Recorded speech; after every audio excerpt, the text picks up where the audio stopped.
அம்பிகையினுடைய குழந்தை வடிவமான பாலா திரிபுர சுந்தரியை பத்தி நம்ம அத்தனை பேருக்கும் தெரியும். அம்பிகையை வழிபடுவதுல பலவிதமான மந்திர ரகசியங்கள் உண்டு. அந்த மந்திர ரகசியங்கள் எல்லாம் தெரிஞ்சுக்கிட்ட அம்பிகையை வழிபடுவது ரொம்ப கஷ்டம். அதனாலதான் பாலா திரிபுர சுந்தரிக்கு லகு ஸ்ரீவித்யா அப்படின்னே பேர். அதாவது எளிமையான அம்பிகையின் வழிபாடு அப்படின்னா அது பாலா திரிபுர சுந்தரி வழிபாடு அப்படின்னு சொன்னா அது மிக இல்லை. சரி, இந்த பாலா திரிபுர சுந்தரி வேண்டியவர்கள் வேண்டிய வரத்தை வேண்டியபடியே கொடுக்கக்கூடிய அற்புதமான வரப்பிரசாதியாக இருக்காங்க அப்படிங்கிறது நமக்கு தெரிஞ்ச விஷயமாக இருந்தாலும், இந்த பாலாம்பிகையினுடைய கருணையை, அதாவது இந்த பாலா திரிபுர சுந்தரியினுடைய கருணையை எளிமையாக அடைவதற்கு ஒரு அற்புதமான ஸ்தோத்திரத்தை சொல்லி நாம வழிபட்டோம் அப்படின்னா இந்த பாலாதேவி நமக்கு பலவிதமான கருணையை செய்து வாழ்க்கையில இருக்கக்கூடிய அனைத்து கஷ்டங்களையும் நீக்கி நம்மள நிம்மதியாக வாழ வைக்கிறாங்க. அந்த அற்புதமான சக்தி வாய்ந்த பாலாம்பிகா ஸ்தோத்திரத்தை இந்த காணொளியில பார்த்து கேட்டு பாலாம்பிகையை மனதால் வழிபட்டு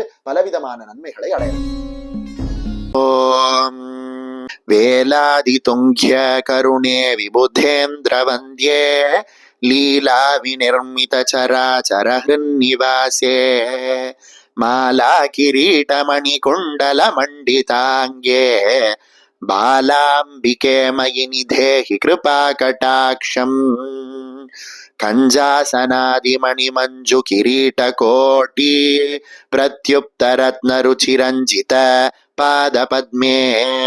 மஞ்சீர மஞ்சுள விநிர்ஜித ஹம்சநாதே பாலாம்பிகே மயி நிதேஹி கிருபா கடாக்ஷம் प्राळेय भानुकलिका कलितातिरम्ये पादाग्रजावलि विनिर्जित मौक्तिकाभे प्राणेश्वरी प्रथमलोकपते प्रजानां बालाम्बिके मयि निधेहि कृपा कटाक्षम् जंगाधिभिर्विजित चित्तजतूनि भागे रंभादिमार्दव करीन्द्र करोरुयुग्मे शम्पाशताधिक समुज्ज्वल चेललीले बालाम्बिके मयि निधेहि कृपा कटाक्षम् माणिक्यमौक्तिक विनिर्मित मेखलाड्ये माया विलग्न विलसन् मणिपट्टबन्धे लोलंबराजि विलसन् नवरोमजाले बालाम्बिके मयि निधेहि कृपा कटाक्षम् न्यग्रोध पल्लव तलोदर निम्मनाभे निर्धूतहार विलसत्कुच चक्रवाके निष्कादि मंजुमणि भूषण भूषितांगे बालाम्बिके मयि निधेहि कृपा कटाक्षम् गंधर्पचाप मदभंग कृतातिरम्ये भ्रूवल्लरी विविध चेष्टितरम्यमाने गंधर्प सोदर समाकृति पालदेशे बालाम्बिके मयि निधेहि कृपा कटाक्षम् मुक्तावली विलसदोर्मित कंबुकंटे मंदस्मितानन विनिर्मित चंद्रबिंबे भक्तेष्टदान निरतामृत पूर्ण दृष्टे बालाम्बिके मयि निधेहि कृपा कटाक्षम्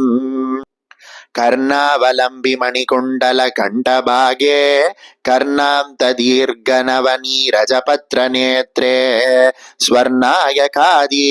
गुणमौक्तिक शोभिनासे बालाम्बिके मयि निधेहि कृपा कटाक्षम् लोलंबराजि ललितालक जाल शोभे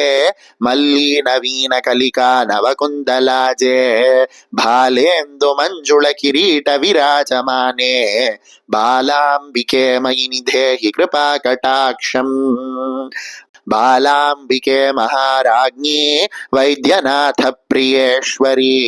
पाहि मामम्ब कृपया त्वत्पादं शरणं गतः इति श्री बालाम्बिका स्तोत्रं सम्पूर्णम्।